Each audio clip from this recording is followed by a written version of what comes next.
Hey everyone, welcome back to English Without Borders. I'm Jake. And I'm Anna. Welcome back, everyone, to your relaxing spot to listen and improve your English at the same time. No pressure, no classroom, just two friends talking, like always. Exactly. So wherever you're listening right now, on a walk, cleaning the kitchen, riding the bus. Or lying in bed, about to fall asleep. Hey, that counts too. Just relax and let's chat for a bit before we start. So Anna, how's your day been? Pretty good, actually. Though I had a strange moment this morning. I was trying to explain a recipe to a friend in English over the phone, and I completely blanked on the word whisk. Oh no, the little tool for mixing eggs? Yes! I knew exactly what it looked like. I could picture it perfectly in my head, but the word just wouldn't come out. I ended up saying, the metal thing for mixing. The metal thing. I love that. She figured it out eventually, but it made me think about something a lot of learners feel constantly. Oh, I think I know exactly where this is going. I bet you do. That feeling of, I understand English completely when I read it, when I hear it, but when I need to speak, my brain just freezes. Such a common feeling. And that's exactly today's topic. It really is. Today's episode is called I Understand English but Can't Speak. 3 Physical Tricks. I love this topic so much because it's not about grammar or vocabulary lists. It's about something a little more surprising. It really is surprising, and I think our listeners are going to love this one. But first, quick reminder before we get into it. Right. If you're enjoying the podcast, please hit that like button. It really helps us so much. And subscribe so you don't miss future episodes. And leave a comment. Tell us, does this understand but can't speak feeling sound familiar to you? We're curious how many of you relate. We really do read every single comment. Okay, now let's get into today's topic properly. So let's start with the basics. Why does this happen? Why can someone understand English so well, read books, watch movies, follow podcasts like ours, but completely freeze the moment they need to speak? Such an important question. And here's the thing. Understanding English and speaking English are actually 2 completely different skills. Right. They use different parts of your brain, and honestly, different parts of your body, too. Exactly. Understanding is what we call a passive skill. Information comes in and your brain just needs to recognize it. Right, like reading a menu or listening to a song. You're receiving information. Exactly. But speaking is an active skill. Your brain has to create something, and then your mouth, your tongue, your breath, your whole body has to physically produce it. That's such an important difference. It's like the difference between watching someone play piano and actually playing piano yourself. Perfect comparison. You can understand music perfectly. You can even feel every note in the song, but your fingers still need to physically learn the movements to actually play it. Exactly. And that's why today we want to focus on something a little different than usual. Not more vocabulary, not more grammar rules, but actual physical tricks. Things you do with your body that help your mouth and your brain connect better when speaking. I love this angle so much because it's something people don't talk about enough. They really don't. So many learners think, I just need to study more words. But sometimes the real problem isn't your knowledge. It's the physical connection between thinking and speaking. Such an important point. Okay, before we get into the 3 tricks, let's share some personal stories, since I think this will help everyone relate even more. Great idea. Let's do it. Okay, I'll go first. So years ago, I remember a moment that really confused me. I was reading English news articles easily, understanding podcasts, even watching movies without subtitles. So your understanding was really strong. Very strong. But then I went to a small gathering with some English-speaking friends, and someone asked me a simple question. what did you do this weekend? And I just sat there, completely frozen. Even though you understood the question perfectly? Perfectly. I knew every single word. I understood exactly what she was asking. But my mouth just wouldn't move. I felt this strange tightness, almost like my jaw was locked. That's such an interesting way to describe it. Actual physical tightness. It really felt physical, not just mental. Like my whole body tensed up, waiting for a perfect sentence to somehow appear. And, of course, it didn't. What did you do? I eventually said something really simple. Nothing much, just relaxed. And changed the subject quickly because I felt so embarrassed. That's such a relatable moment for so many listeners right now, I'm sure. I think so too. And it took me a while to realize the problem wasn't my English knowledge. It was something physical happening in my body. Tension, freezing up, almost like stage fright. That's such an important realization. Okay, my turn. So mine happened at work, actually. Oh, tell me. So I was in a meeting and I completely understood everything being discussed. I even had really good ideas I wanted to share. But every time I tried to speak, my heart started beating so fast, my breathing got shallow, and my voice came out shaky and quiet. Oh, I know that feeling. It was so frustrating because in my head, my English was perfectly fine, but physically, my body was reacting like I was in danger, almost like a survival response. That's such a powerful way to describe it. A survival response, even though speaking English isn't actually dangerous at all. Exactly. But our bodies don't always know that. And that experience actually led me to discover some physical techniques that help calm the body first, before even worrying about the words. I love that these two stories show two very real physical reactions, my jaw tightening and freezing, and your heart racing and shallow breathing. Exactly. And that's exactly why today our 3 tricks are physical ones, not just mental ones. Let's get into them.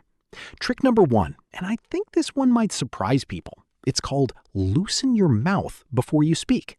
Say more about this. So think about athletes. Before a big race or before a game, they warm up their bodies first, right? They stretch, they move around, they get their muscles ready. Right. Nobody just jumps straight into running without warming up first. Exactly. But here's the thing. Speaking is physical too. Your lips, your tongue, your jaw, they're all muscles. And if they're tight or tense, speaking feels so much harder. That makes so much sense, actually. So a simple trick is before an important conversation, or even just during your daily practice, gently move your mouth around. Open your jaw wide, move your lips side to side, even make a few silly sounds, just to loosen everything up. I can just imagine someone doing this before a job interview. Maybe in private, not right in front of everyone. But seriously, even 30 seconds of this can really help release physical tension. That's such a simple, practical trick. It's basically stretching, but for your mouth. Exactly, stretching for your mouth. And here's a bonus tip. Try saying a few tricky English sounds a couple of times, just to wake up those specific muscles. Sounds like TH or rolling your R sound a little, whatever feels tricky for you personally. Such a helpful little warm-up. I actually think I'm going to start doing this before important calls. It really does help. Okay, let's move to trick number 2. This one is mine, since it connects to my story about freezing up. Let's hear it. This trick is called move your body while you speak. Ooh, interesting. So here's the idea. When we freeze mentally, we often freeze physically too. Our whole body becomes still, stiff, almost like we're hiding. Right, like when you're nervous and your whole body just tenses up. Exactly. But movement actually helps release that tension, and it can help words flow more naturally too. So what does this look like in practice? So, for example, if you're practicing speaking alone at home, try walking around the room while you talk instead of sitting perfectly still. Interesting. So physically moving helps your words move too. Exactly. There's actually a real connection between physical movement and mental flow. It's the same reason people often think better while walking or get great ideas in the shower. Oh, that's so true. I always have my best ideas in the shower. Right? Something about movement just helps things flow more naturally, including speaking. And in real conversations, too, if you're feeling stuck, gently moving your hands while speaking, using natural gestures, can actually help you find your words more easily. That's such a great point. I've noticed that myself actually. When I use my hands while speaking, I somehow feel less stuck. Exactly. Our body and our speech are much more connected than people realize. I love this trick so much. Okay, let's move to trick number 3. This one is mine, and it connects directly to my story about my heart racing in that meeting. Let's hear it. This trick is called breathe before you speak. Such an important one. So here's the idea. When we feel nervous, our breathing becomes shallow and fast, usually without us even noticing. And shallow breathing actually makes it much harder to speak clearly and calmly. Right, because your body thinks it's in danger, so it prepares for that instead of preparing to have a calm conversation. Exactly.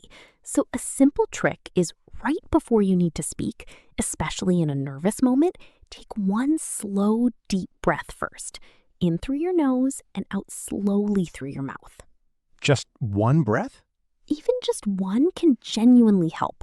It sends a little signal to your body saying, we're okay, we can relax a little.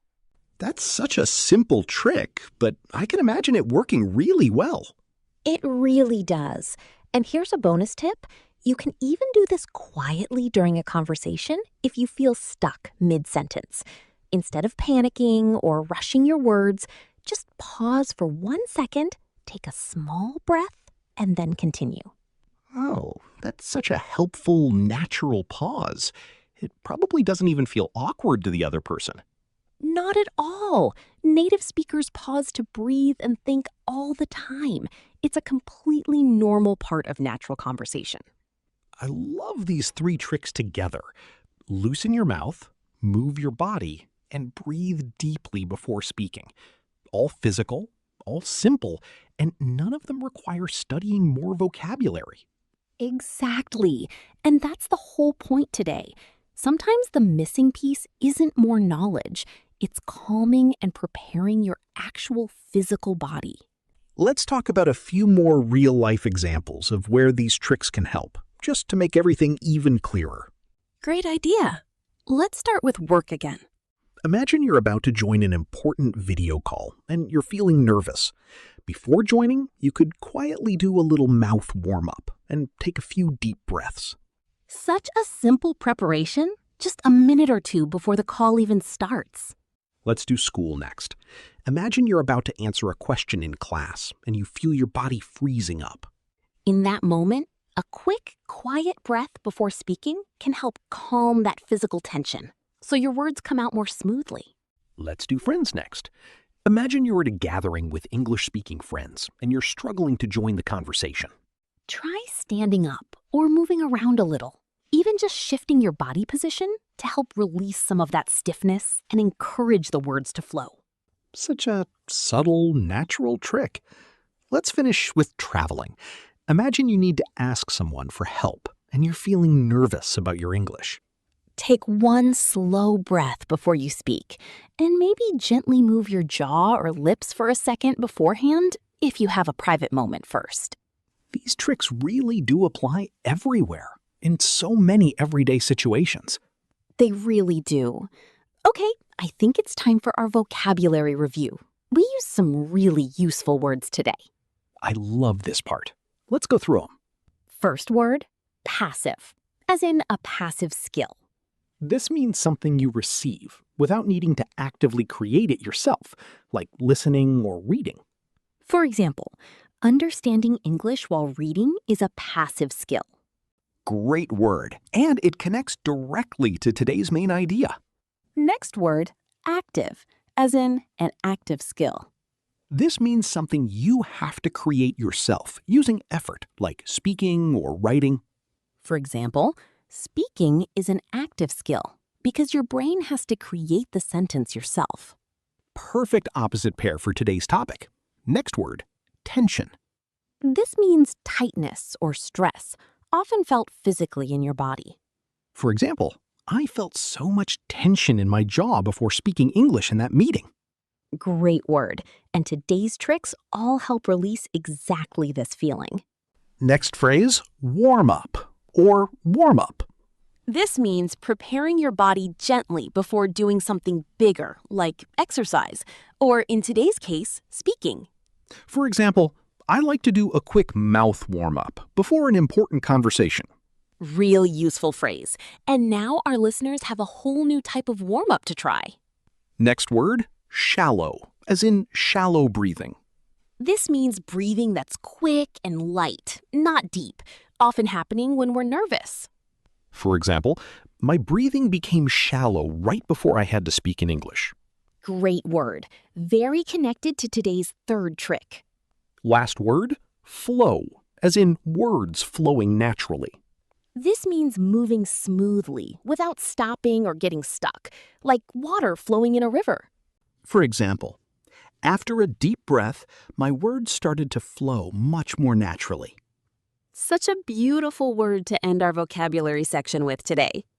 Those are all such useful words and phrases from today's episode. Now let's talk about some simple action steps our listeners can try today. I love this part. Action step number 1, before your next English conversation, even a small one, try a quick 15-second mouth warm-up. Open your jaw, move your lips, make a few silly sounds. Doesn't matter how silly it feels. Do it in private if you need to. Action step number 2, next time you're practicing speaking alone, try walking around the room while you talk, instead of sitting completely still. And action step number 3, the next time you feel nervous before speaking, take one slow, deep breath first. In through your nose, out through your mouth before you say anything. These are such simple, small steps, but they really can make a real difference in how speaking feels. They really can.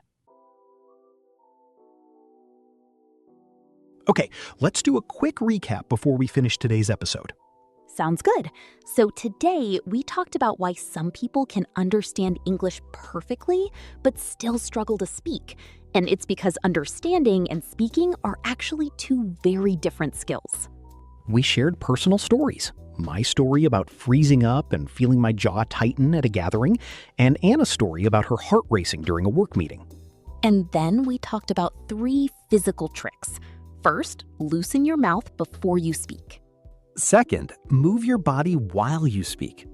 And third, breathe deeply before you speak. We also gave real-life examples for work, school, friends, and traveling, and reviewed some useful vocabulary you can use starting today. So now we have a question for you, our listener. We'd love to know, when you feel stuck speaking English, where do you feel it in your body? Is it your jaw, like my story, your heart, like Anna's story, or somewhere else entirely? Leave a comment and tell us.